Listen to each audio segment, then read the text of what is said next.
ایک کھیت، ایک تناتی اور موت کی وہ فصل جسے کاٹتے ہوئے کسان کی اپنی روح کانپ اٹھتی تھی۔ کیا ہو اگر آپ کے ایک بار سے دنیا میں کسی کی سانسیں تھم جائیں، موت واقع ہو جائے؟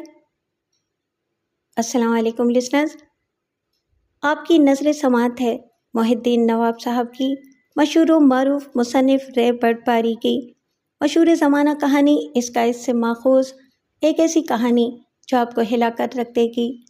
آئیے کہانی کا آغاز کرتے ہیں۔ بیل گاڑی رک گئی، آگے راستہ نہیں تھا۔ وہ بیوی بچوں کے ساتھ جہاں پہنچ گیا تھا، وہ راستہ ذرا آگے جا کر اچانک یوں ختم ہو رہا تھا جیسے کسی نے سہارے کے لیے ہاتھ بڑھا کر کھینچ لیا ہو۔ دھوپ کی شدت سے بدن جل رہے تھے، آفتاب گویا سوا نیزے پر تھا۔ دوپہر اتنی روشن، اتنی چمکیلی تھی کہ آنکھیں نہیں ٹھہرتی تھیں۔ دور تک دیکھو تو آنکھوں میں پسینہ بھر جاتا تھا۔ اس نے پاس بیٹھی ہوئی بشرا کو دیکھا، اس کی نظریں دھندلا گئیں۔ جیسے اینک کے شیشوں کو صاف کرنا پڑتا ہے، ویسے ہی اس نے کندھے پر رکھے ہوئے گچھے سے پسینہ پونچھا۔ پھر بشرا واضح طور پر نظر آنے لگی۔ اگر تمثیل پیش کی جائے تو وہ چندے آفتاب تھی، گویا آفتاب سوا نیزے پر نہیں اس کے ساتھ تھا۔ اگر وہ کسی ایئر کنڈیشن بنگلے میں ہوتی تو وہ بنگلہ اس کی شادابیوں سے بھر جاتا، مگر وہ ایک فاقہ زدہ کسان کی بیل گاڑی میں بیٹھی ہوئی تھی۔ پتہ نہیں قدرت کیا سوچ کر کیچڑ میں کمل اور کانٹوں میں گلاب کھلاتی ہے۔ وہ بھوک، پیاس، مایوسی، گرمی اور تھکن کے باعث مرجھا رہی تھی۔ اگرچہ اس کے مرجھانے کے دن نہیں تھے، شادی کو صرف 6 برس ہوئے تھے، وہ 2 بچوں کی ماں تھی، اس کے باوجود امیدوں کی طرح جوان اور آرزوؤں کی طرح بھرپور تھی۔ شادی کے بعد 6 برس میں عورت بوڑھی نہیں ہو جاتی، وہ لہلہاتی فصل کی طرح خوشہ گندم کے ایک ایک دانے کو بڑے جتن سے سنبھال کر رکھتی ہے۔ وہ کسان کی زمین ہوتی ہے، کبھی بانجھ نہیں ہوتی۔ اس نے سوکھے ہونٹوں پر زبان پھیری۔ کسان نے پوچھا، بھوک لگ رہی ہے؟ اس کے سینے سے ایک گہری سانس نکلی، شاید آہ نکلی، پھر وہ بولی، بھوک برداشت ہو جاتی ہے، پیاس نہیں ہوتی، حلق میں کانٹے سے چبھ رہے ہیں۔ بیل گاڑی کے پچھلے حصے سے ایک ننھی سی کرا سنائی دی۔ بشرا کا کلیجہ کانپ گیا، وہ پریشان ہو کر بولی، بچے اٹھیں گے تو روٹی مانگیں گے۔ کسان نے سر کو جھکا لیا جیسے اپنی محنت پر نادم ہو۔ وہ بچپن سے کھیتوں میں کام کرتا آیا تھا، اناج اگاتا تھا، لیکن آج بھی بھوکا تھا۔ آبا و اجداد کے زمانے سے جن زمینوں پر کام کرتا رہا تھا، انہیں مایوسی سے چھوڑ کر اپنے چھوٹے سے کنبے کو بیل گاڑی میں لاد کر وہاں سے چل پڑا تھا۔ ملک میں ہر شعبے سے تعلق رکھنے والے مشرقی وسطیٰ کے ممالک میں جا کر کھانے کمانے کے ذرائع حاصل کر لیتے ہیں۔ صرف زراعت کا شعبہ ایسا ہے کہ کسان کے لیے مشرقی وسطیٰ کے ممالک کا دروازہ پورا نہیں کھلتا۔ وہ اپنے ہی ملک کے اندر کنویں کے مینڈک کی طرح ادھر سے ادھر، اس زمین سے اس زمین تک جا سکتا تھا۔ آگے کوئی راستہ نہیں ہوتا۔ آگے جانے کے لیے نوٹوں کی ضرورت ہوتی ہے، اور نوٹوں کے لیے فصل کی ضرورت ہوتی ہے، اور فصل اس کی نہیں ہوتی۔ دھوپ تیز تھی، سورج کی کرنیں برچھیوں کی طرح آنکھوں میں اتر رہی تھیں۔ اس نے آنکھوں پر ہتھیلی کا چھچا بنا کر دیکھا، آگے راستہ ختم ہو چکا تھا۔ اس کے آگے ایک ڈھلان تھی، دور تک کھیت نظر آ رہے تھے، فصل لہلہا رہی تھی، گندم کے سنہرے خوشے دوری سے پکار رہے تھے۔ بہت دور شاہ بلوط کے درختوں کے جھنڈ میں ایک مکان نظر آ رہا تھا۔ بشرا نے کہا، وہاں کھانے کے لیے کچھ مل سکتا ہے۔ کسان نے اپنی دونوں ہتھیلیوں کو پھیلا کر دیکھا، اس کے ہاتھ مضبوط تھے، انگلیوں میں آہنی پھلوں کی سی سختی تھی، دونوں ہتھیلیاں سخت زمین کی طرح کھرتری تھیں۔ اتنی مضبوطی، توانائی اور محنت کے باوجود کیا اس مکان میں جا کر وہ بھیک مانگے گا؟ مانو رونے لگی۔ وہ دونوں سر گھما کر پیچھے دیکھنے لگے۔ گاڑی کے پچھلے حصے میں ان خانہ بدوشوں کا مختصر سا سامان تھا۔ سامان کے اوپر 5 برس کے منٹو اور 2 برس کی ننھی مانو کو چھپر چھایا میں تھپک تھپک کر سلا دیا گیا تھا۔ بھوک سے بچوں کو نیند نہیں آ رہی تھی، مگر وہ روتے روتے نڈھال ہو کر سو گئے تھے۔ مانو رونے لگی تو بشرا نے اسے اٹھا کر سینے سے لگا لیا، بس لگا لیا، اس سے زیادہ وہ کچھ نہیں کر سکتی تھی۔ آئے دن فاقے ہوتے رہتے تھے، ماں کے سینے کی گرمی، ممتا کی پیار بھری تھپکیاں اور صدیوں پرانی لوریاں بھی اب کام نہیں آتی تھیں۔ بشریٰ نے آنکھوں میں آنسو بھر کر کسان کو دیکھا، پھر اپنا ایک ہاتھ التجا کے انداز میں اس کی طرف بڑھا دیا۔ عورت کے دو ہی سہارے ہوتے ہیں، جب وہ خدا سے مانگتی ہے تو دعائیہ انداز میں دونوں ہاتھ بڑھاتی ہے، اور جب شوہر سے کچھ مانگنا ہوتا ہے تو ایک ہاتھ بڑھاتی ہے، یوں دوسرا ہاتھ اپنی طرف بڑھانے کی ترغیب بھی دیتا ہے۔ اس نے اپنے سخت اور کھردرے ہاتھوں میں اس کے پھول جیسے ملائم ہاتھ کو تھام لیا۔ وہ دودھ کی طرح اجلی تھی۔ ایسے وقت کوئی بات اس کے مزاج کے خلاف ہو، وہ اسے بھی مان لیتا تھا۔ وہ اس مکان سے کچھ مانگ کر لانے کے لیے گاڑی سے اتر گیا، بچوں پر ایک نظر ڈالی، پھر سر جھکا کر ادھر جانے لگا۔ بشریٰ اسے پیار سے دیکھ رہی تھی، سوچ رہی تھی، اپنا آدمی جب اپنی بات مانتا ہے تو اس پر کتنا پیار آتا ہے۔ یہ میرے لیے آج تک محنت کرتا رہا، محنت نے پھل نہ دیا تو میرے کہنے سے بھیک مانگنے پر آمادہ ہو گیا۔ بھیک نہ ملے اور میں کہوں کہ چھین لو تو یہ میری خاطر چھیننے اور جھپٹنے پر بھی راضی ہو جائے گا۔ میرے لیے ساری دنیا کو الٹ پلٹ کر سکتا ہے۔ عورت بھوکی رہتی ہے، پیاسی رہتی ہے، اس کی زندگی میں کوئی خوشی نہیں آتی، لیکن جب شوہر اس کی بات مانتا ہے تو وہ مسرتوں سے مالا مال ہو جاتی ہے۔ منٹو نے گاڑی کے پچھلے حصے سے سر اٹھا کر کہا، امی بھوک لگ رہی ہے۔ اس نے ہاتھ بڑھا کر اسے تھپکی دی، سر پر ہاتھ پھیرا، انگلیوں سے بالوں میں کنگھی کرتے ہوئے کہا، وہ دیکھو تمہارے اوپر روٹی لانے جا رہے ہیں، مانو کے لیے بھی دودھ سے بھرا ہوا برتن لے کر آئیں گے۔ منٹو نے سر اٹھا کر دیکھا، اس کی آنکھوں میں بلا کی معصومیت تھی، لیکن اس کم سنی میں بھوک نے اس کی معصومیت کو مجروح کر دیا تھا۔ وہ کھانے کے ذکر پر یوں چونک کر دیکھتا تھا جیسے اتنی سی عمر میں اسے کھانے پر جھپٹنا آ گیا ہو۔ کسان کھیتوں کے درمیان سے گزرتا جا رہا تھا۔ آس پاس کی فصل جوان تھی، پک رہی تھی اور کٹنے کے لیے تیار تھی، صرف ایک دراںتی کی ضرورت تھی، پھر سارا اناج اپنا ہوتا۔ نہ جانے وہ کھیت کس کی ملکیت تھے۔ وہ اس چھوٹے سے نیم پختہ مکان میں پہنچ گیا۔ سامنے ہی مکان کا برآمدہ تھا، برآمدے کے بعد ایک دروازہ تھا، دروازے کے پٹ بند تھے۔ اس کی چوکھٹ کے ایک طرف سندور سے ہندی زبان میں اوم لکھا ہوا تھا۔ اس سے ظاہر ہوتا تھا کہ وہ مکان، وہ کھیت، وہ کھلیان، سب کچھ کسی ہندو کی ملکیت ہے۔ چوکھٹ کے دوسری طرف سلیب کا نشان بنا ہوا تھا۔ اسے دیکھ کر اندازہ ہوتا تھا کہ جہاں وہ کھڑا ہوا ہے، وہ زمین، وہ مکان، اس کے آس پاس کا علاقہ کسی عیسائی کی ملکیت ہے، لیکن کھیت سے لے کر کھلیان تک کوئی نظر نہیں آیا تھا۔ وہ مکان بھی ایسا خاموش تھا جیسے مکین سو رہے ہوں، یا پھر وہ مکان اپنے مکینوں کے انتظار میں سو رہا ہو۔ اس نے سر اٹھا کر بلند آواز میں پوچھا، یہاں کوئی ہے؟ ہم مسافر ہیں، تھوڑی دیر سستانا چاہتے ہیں، پھر راستہ پوچھ کر آگے بڑھ جائیں گے۔ وہ خاموش ہو کر جواب کا انتظار کرنے لگا۔ دوپہر کے سناٹے میں اس کی آواز دور دور تک گئی تھی، پھر ہلکی سی باز گشت سنائی دی۔ اس نے ایک بار پھر آواز دی، جواب پھر نہ ملا۔ وہ برآمدے میں آیا، دروازے کے قریب پہنچ کر دستک دی، ذرا انتظار کیا، پھر خیال آیا زور سے دستک دینا چاہیے۔ اس نے دروازے کو زور زور سے پیٹنا چاہا، اس کے پٹی کھل گئے، وہ اندر سے بند نہیں تھا۔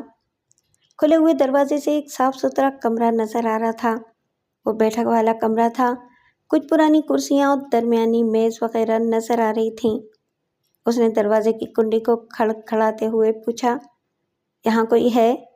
ہم مسافر ہیں، اگر یہاں کوئی مرد نہیں ہے اور کوئی خاتون مجھ سے بات کرنا نہیں چاہتی تو میں اپنی بیوی کو لے آتا ہوں، مگر جواب تو ملے۔ اس نے انتظار کیا، پھر ہمت کر کے کمرے میں داخل ہو گیا۔ اس کی آمد پر کوئی اعتراض کرنے والا نہیں تھا۔ وہ ہولے ہولے فرش پر پاؤں مارتا ہوا دوسرے دروازے کی طرف بڑھنے لگا تاکہ اندر کوئی ہو تو اس کے قدموں کی آواز سن کر کچھ بولے، زبان کھولے، لیکن جب کوئی بولنے والا نہ ہو، کوئی روکنے ٹوکنے والا نہ ہو تو حوصلہ بڑھ جاتا ہے۔ اس نے بیٹھک والے کمرے سے گزر کر